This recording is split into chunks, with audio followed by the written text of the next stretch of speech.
doesn't matter how many years pass or what else happens in the world, when the 2005 Royal Rumble is brought up, there is only one question that people ask. They look at you and go, well, what the hell happened at the end? And what was the deal with Vincent Kennedy McMahon? I mean, there's technically two questions, but don't worry about it. But for those who don't know, here was the plan. Dave Batista was going to throw John Cena out of the Royal Rumble and he was going to win. No ifs, no buts. That's what was meant to happen. But then when he picked Mr. Cena up for the Batista bomb, they both went tumbling over the rope and somehow landed at the exact same time. Now this left fans to think, oh my gosh, it's the greatest finish I've ever seen, as if we were just aping what had happened at the end of the 1994 Royal Rumble. But again, no, this was not what was meant to go down, and it left everybody backstage panicking like planet Earth was about to explode. And just when you thought it couldn't get any worse, it did. Because despite being featured on the pay-per-view throughout, Raw General Manager Eric Bischoff and SmackDown General Manager Teddy Long had left the venue already, I suppose because they wanted to get back to the hotel and have a nice meal. And of course, if they had still been there, Vince McMahon would have gone, hey guys, one of you has to go out there and sort it. But because they weren't, Vince went out himself, and I'm going to tell you this, I bet he regrets it. And it was a bit strange seeing him, because what the hell did he have to do with this? And yes, when he slid into the ring, he bashed both his legs on the apron, somehow tore both of his quads, meaning he had to sit in the squared circle and yell at John Cena and Batista as if he was an upset, spoilt child. When you see this visual, it will never leave your mind. And don't forget, on the 31st of January 2005, nobody was watching going, well, quite clearly Vince McMahon has torn both his quads. You just thought he was doing this out of choice, and it didn't make any sense. I mean, I must have seen this 100 times, and it never ceases to amaze me. It is just crazy. I mean, what a catalogue of errors. And as you can imagine, McMahon wasn't happy about any of this at all. And he cleared the backstage area because he didn't want anybody else to see him in such pain. In fact, he wouldn't even come back to TV until he could walk again, because that's just what the man does. Outside of this, the big news before the Rumble was that The Rock's WWE contract had expired and nobody had renewed it. And in later years, Dwayne Johnson would admit this upset him because no one even gave him a call to discuss it. Everybody just went quiet. And the reason for this, or so it was heavily rumoured at the time, was that some higher-ups didn't appreciate the fact that the Great One had left professional wrestling for Hollywood, and this was their way of kind of getting some revenge. So good work, team. What a great idea that was. It was also in early 2005 when Batista did that interview with a UK publication where he went, well, I think Raw's really great and SmackDown absolutely sucks, before later in the year being moved to SmackDown. I bet that wasn't awkward at all. We also had the debut of the UFC's Ultimate Fighter reality TV show, and the reason I wanted to throw that in here is twofold. One, a lot of people say without that television program, maybe the UFC wouldn't have been as successful as it was now, as it got so many people watching the damn thing. And two, do you know when it aired? Right after Monday Night Raw on Spike TV. And why did it air there? Because Vince McMahon didn't think it would be competition. Vince McMahon did not have a good January 2005. But that did all lead us to Fresno, California and the 2005 Royal Rumble as we went on the road to WrestleMania 21. And let's take this finger of power and up those downs. Now yes, because of what did happen at the end of the 2005 Royal Rumble, I think most of our brains have just forgotten what matches were on this card, because the opener is Edge versus Shawn Michaels. I had no recollection this went down, although there were some positives to that, because in the build, Edge had been saying, hey Shawn Michaels, I'm going to change HBK and make it stand for has-been, and then just left out the K. I mean, come on Edge, that is just lazy, but still, this real good up. This was a good few years after Michaels had made his big return, so you could actually watch it without going, oh my gosh, he's back, he's going to explode. And clearly Shawn himself had found his confidence, because within 5 minutes, Edge is taking him and just slamming him into the mats on the outside.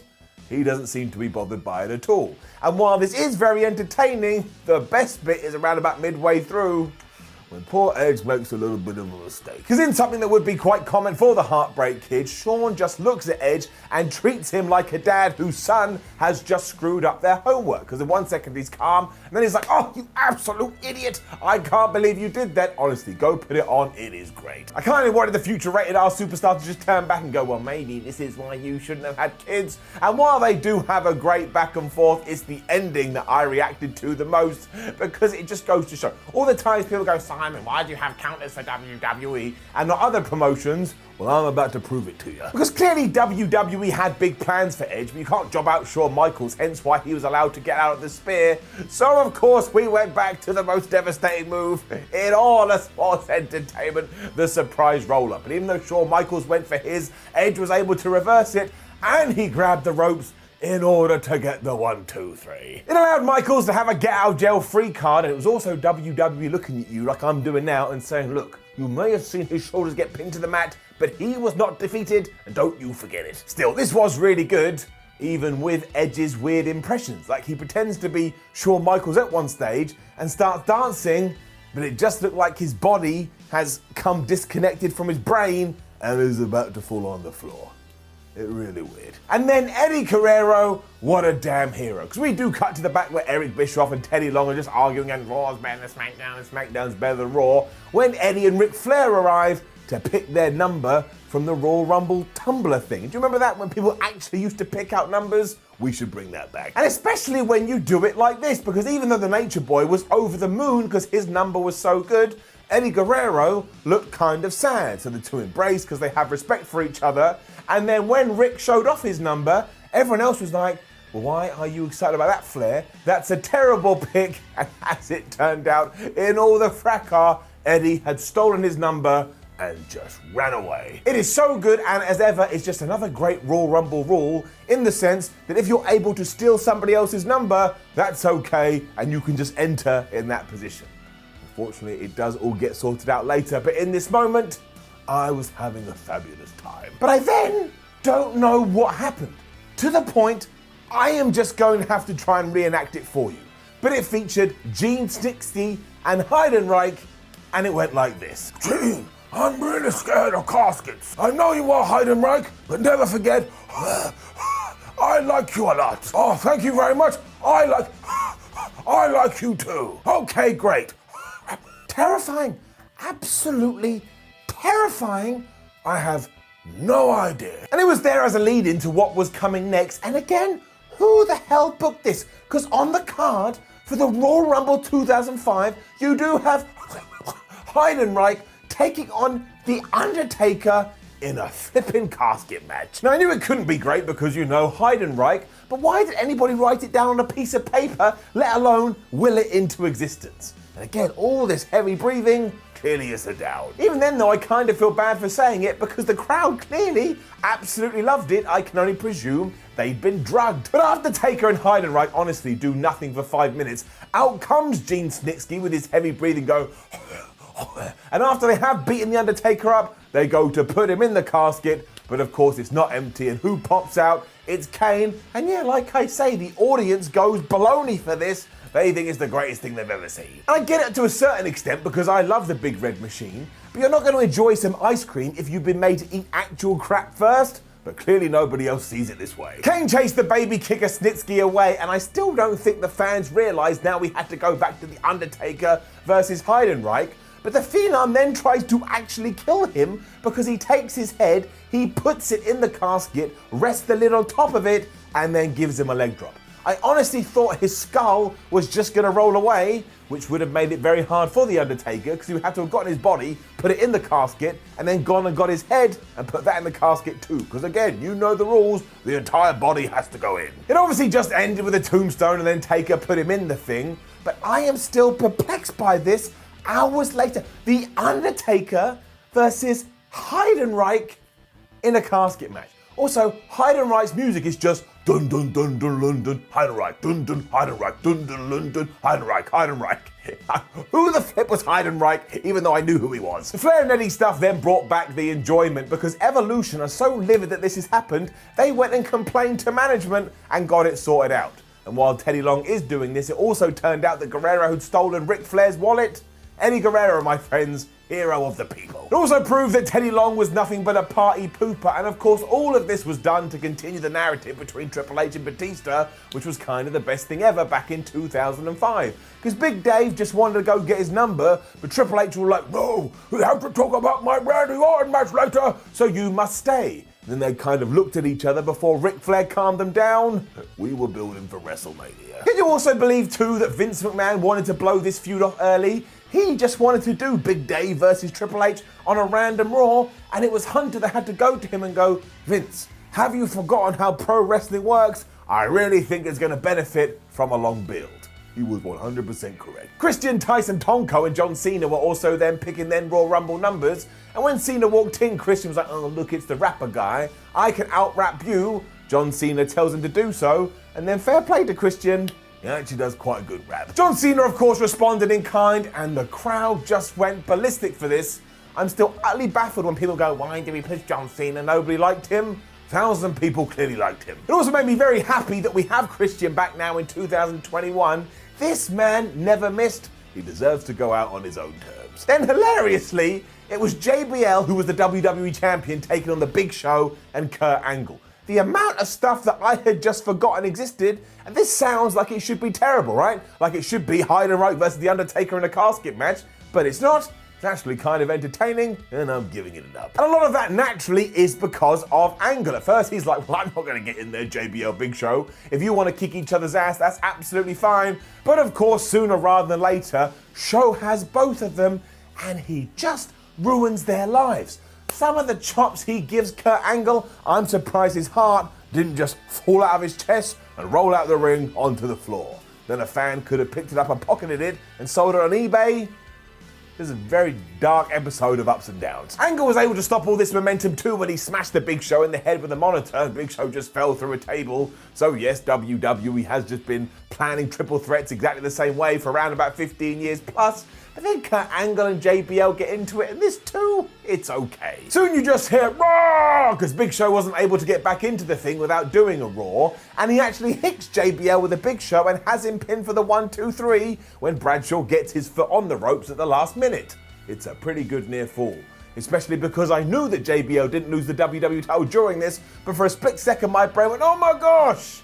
Stupid brain. Instead, the Big Show spears JBL through the barricade, so once again we've been doing that spot for a long old time, when JBL's cabinet come out to help him, and they just start to beat up the Big Show. It allows Bradshaw to get back in the ring, hit a kind of crappy looking clothesline from hell onto Kurt Angle, and amazingly because of that, pin him and retain his title. Still though, I don't want to crap on it too much because it is far better than you'd think, and I like JBL's cabinet. You've got the Basham brothers, you've got Orlando Jordan, you've got Mark Jindrak.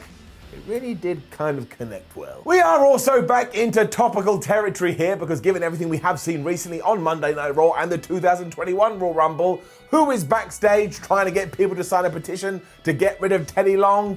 None other than Carlito. He's trying to get Batista to sign it here. When Big Dave goes, nah man, I don't want to do that, Carlito actually thinks about spitting apple in his face because clearly he doesn't think Batista is very cool. But because Carlito was mid-card level, and because Batista was about to become the world champion, he just looks at Carl and goes, I don't think you want to do that, and Carlito goes, and he swallows it, and he changes his mind. This really worked though, because it did make Batista come across like a cool, badass babyface. Again, why don't we do this more? And then he marched into the Royal Rumble pick your number room, and he picked his number. He also found Eric Bischoff and Teddy Long arguing again though, because Teddy Long was all like, man, it was a great world championship match. And Eric Bischoff was like, no, it wasn't. It sucked because we had loads of interference. And then Teddy is like, well, I can already know that your world title match is going to have interference because of Evolution. And so Eric Bischoff goes, you know what, you're right. Evolution's banned from ringside. And of course, Big Dave overhears all of this and he absolutely loves it because secretly he hates Triple H now and he goes off there skipping because Bischoff told him, well, you can go and tell the game. It's just these little things. It makes you love Batista. The fans think it's really good. Nice and simple stuff. The match between Triple H and Randy Orton for the big gold belt then followed. And of course, 2005 is the timeline when we infamously went, I think we should turn Randy face right now. And it really did not work. I really don't get why WWE was so desperate to do this so quickly. And while Orton does get a few cheers when he makes his entrance to "Hey, nothing you can say," when Triple H comes out, who is the villain of all villains, he gets a monster pop. And no matter what he did throughout this, everyone's going, "Yeah, you get him, game." And they're booing Randy and telling him he sucks. Still though, this is alright. Even with that said though, this does not click in terms of WWE trying to get good guy versus bad guy. And even when Orton slams his head into the canvas, which is so like, oh no, maybe he's knocked himself out, the fans are just cheering Triple H like he's the best thing since sliced bread. I'm pretty sure that Hunter could have got a gun and gone and shot Randy right between the nose, and they would have gone, yeah. Hopefully he's never going to get up again. This kind of happens too when Triple H gets his sledgehammer, because do not forget a hammer is a murder weapon. But he just slams that right into Randy Orton's face, and there's no boos, there's no jeers, especially because Triple H just knocked out the referee like, ha, I've done it again.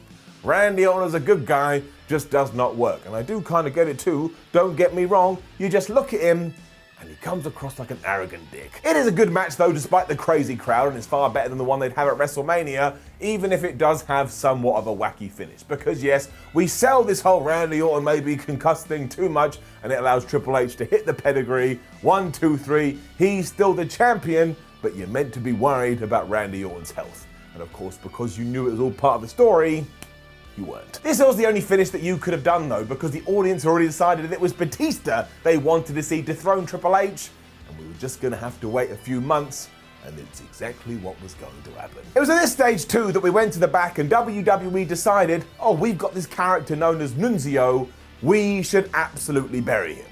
Because he was walking along a corridor with his number ball for the Royal Rumble being like, man, I'm so excited, when Kurt Angle took it from him and said, if you want this back, we should fight. And Nunzio went, I don't want to fight, and he just walked off. So if you are keeping track as well, that's another Royal Rumble rule. As long as you're able to actually possess a number, it then becomes yours. I never want these to change. I know they're full of nonsense, and I know when you tell non-fans, like, well, that doesn't make any sense, but they bring me so much joy. We were then back to Eric Bischoff and Teddy Long, who was still going at it when JBL and his cabinet came in, and I tell you, Teddy Long put the end to that celebration, even though he was still the WWE champion, and he went, oh yeah, at the next pay-per-view, you're going to be in a barbed wire cage match against the Big Show. And as you can imagine, JBL wasn't very happy about this. And even I went, Teddy, that seems a little bit unfair. It was then time for our Royal Rumble match, and straight away we found out why Ric Flair had been so mad that his number had been stolen. Because who came in at number 1? That's right, it was Eddie Guerrero, which meant, of course, that number 2 was Chris Benoit. WWE loves doing that kind of stuff. It is entrant number 3 that we must talk about in the early going though, because I can only summarize it as WWE sometimes goes very bad and does things that they shouldn't have done. I need to work on the title. Because it was Daniel Pewter who had just recently won Tough Enough, and because during that competition he'd almost tapped Kurt Angle out, which the locker room hadn't appreciated, and because apparently Mr. Pewter wasn't holding himself as a WWE superstar should, he was absolutely wrecked here. I mean, Chris Benoit and Eddie Guerrero just laying into him. They were giving the stiffest chops you've ever seen. And once you know what is going on, it is so uncomfortable, and you can't believe anyone went, yeah, fine, if you want to do that, you get in the green light. Bob Holly then comes out and he joins in on this too, and I'll tell you this, if this is what old wrestling is, I am so happy we are living in the new era. And when Holly gives Pewter the Alabama Slam and Pewter's head just goes careering into the floor, I thought about turning this off. And I know it's all about teaching him respect, but surely there is better ways. They then grab him and obviously just throw him out of the top rope, and as Carlito would say, this is not cool. Down. The Hurricane Kenzo Suzuki, if you remember him, Edge and Rey Mysterio start making up the numbers, as do Shelton, Benjamin and Booker T.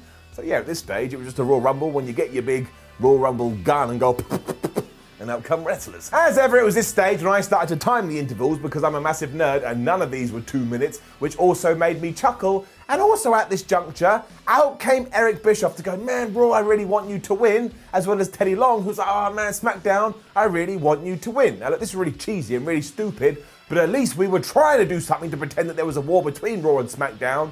Now we don't even bother. Chris Jericho and Luther Reigns, long lost brother of Roman, then made up the numbers, and all of a sudden you realised what WWE was doing. Because in the ring, all the Raw wrestlers lined up on one side, on the other side were all the SmackDown wrestlers, and it was told to us that they hated each other because it was red versus blue. And again, I know that's really stupid, but it worked for me, and the fans went crazy. Wrestling really can be simple if you want to make it simple, and for the first time in years, I actually went, oh my gosh, brand supremacy. We were then back to normality almost instantly though, because the next guy out was Muhammad Hussein. And he is the only wrestler in the entire locker room that, both Raw and SmackDown hated, even though, do not forget, his character originally was just, please, would you give me some equality? And everyone beats him up, and then they chuck him over the rope. I tell you, this was dumb down. Dudes then continue to flood into the thing, because of course it is the Royal Rumble, but I want to make a special mention when it comes to my namesake, Simon Dean. Time has not been kind to the fitness instructor gimmick, but I will level with you. I loved it in 2005, and I still love it now. He's just such a goof. He's so stupid on his daft scooter that he used to come out on, and here he's kind of doing calisthenics and getting warmed up with a weight belt. I think it is brilliant, and he must have done something right because he gets booed out of the place. So I'm outing myself now as a Simon Dean fan. As ever, the Rumble is also there to start teasing WrestleMania, as we did here when we have Kurt Angle and Shawn Michaels in the ring, because they were going to have a match at Mania 21. And they only go at it for around about 30 seconds at this point, but it is so good, and there is so many reversals and so many slipping out of moves. Straight away, every single WW fan on the planet went, yep, I want to see those two have a proper fight. And thankfully they did. It also helped reinforce the Royal Rumble nonsense because Shawn Michaels super kicks Kurt Angle over the top rope here. But then later on, the Olympic gold medalist just gets back in the ring. He chucks out Shawn Michaels and the referees go, yep, that's part of the rule. So yes, once more, if you're trying to keep up, even though you get eliminated out of the match, you can still return and anyone you throw out will still be counted. This is why I love the Royal Rumble. Throughout all this, Paul London also joined and he had a moustache. And I just felt like I should mention that, as I want to mention that Rene Dupree, you remember Rene Dupree, he used to do this, his little bit of a dance shindig thing, where he does do that and Chris Jericho grabs him and he chucks him out. I found it entertaining. John Cena then arrives and flood me sideways the noise this man generates. Once again, if you do not understand why he became such a franchise player, go and listen to this reaction and then Google John Cena merchandise sales. When these two things come together, you really don't have any choice. Around this time too, the 2005 pulls out another trump card because it features the Paul London elimination that in 2021 gets gift everywhere, and you must have seen it. Gene Snitsky clotheslines him while he's on the apron, and because London is an absolute maniac, he takes this by doing a 360 and honestly is this close to landing directly on his skull, and you have to figure probably dying because I don't know what else would have happened. And look, it looks absolutely great, but it is so scary, my word. The Coach had also entered the Rumble too, and that always works for me because it means at one point within the story, Coach had gone, well, if I enter the Rumble and win, I can main event WrestleMania. And then Batista arrives, and he is somehow able to get an even bigger reaction than John Cena, which is why he was going to go on to WrestleMania 2 and win the World Championship. Flair was also in at number 30, and there was a reason for that, and my word, was it a good reason. Because almost instantly he tries to chuck out Big Dave, even though they're both in Evolution, and the look on Batista's face is absolutely brilliant. He couldn't even be more sad. It was like his girlfriend had just told him, I'm sorry, I gotta break up with you. Obviously everybody else got involved before we could have a conclusion to that, as well as Edge taking Ric Flair and throwing him over the top rope. And now let's just zoom forward to our final four, who was Edge, Rey Mysterio, and of course John Cena and Batista. Edge does away with Rey Mysterio to a chorus of boos before both Batista and Cena get rid of Edge. And then yeah, you already know what's gonna happen here. We've already talked about it. They only kind of throw a few punches for a few seconds before Big Dave goes to powerbomb John Cena, just goes flying backward and they go tumbling to the floor. And what we don't mention enough is that Batista takes a horrible bump because of course he's not in control of it at all. It was a mistake. The livid Vince McMahon then comes out and tears both of his quads, and when you do know the context to it, watching it, you can see the people's faces, like the refs and Cena and Batista and McMahon like, we don't know what to do. So Cena throws out Batista, and then Batista throws out Cena, and they kind of just walk around for a little bit. It is awkward WWE TV. Thankfully, eventually we do restart the thing and we waste no time, and Batista just grabs John and chucks him over the top rope. And when it comes to the Rumble as a whole, I'll sell this. It's absolutely not the best one you'll ever see, and actually at times is quite mediocre, but given the end, and given a few fun spots in between, like Shawn Michaels and Kurt Angle, I'm pretty confident giving it up. Before I do leave you, I will give you Dave Meltzer's Wrestling Observer ratings for the Royal Rumble 2005, because you love them and I want to make you happy. Edge versus Shawn Michaels got 3.25 stars. The Undertaker and Haydenreich got 3/4 star. How it got any, I don't know, especially because JBL versus Kurt Angle versus The Big Show got 1 3/4. Those two should be much more far apart. Triple H versus Randy Orton got 3.25 stars, and I couldn't find a star rating for the Royal Rumble, which makes no sense, because I'm pretty sure he's done it before. I did some digging, and apparently he gave it 2.25 stars. I know it's true, but I've done my best. I'm gonna give it 3 stars. Now, of course, don't forget to go in those comments and leave your suggestions for next week's retro ups and downs, and whichever one gets upvoted the most then goes into the poll on Tuesday. You know how this works. Then please do like the video, share the video, and subscribe. Head over to WhatCulture.com so you can stay updated. Follow WhatCulture on social media. You need it in your life. And as you are here, why don't you click another video and stay with the channel? My name is Simon from WhatCulture. Thank you very much for joining me as always. Have a great weekend. I'll see you soon.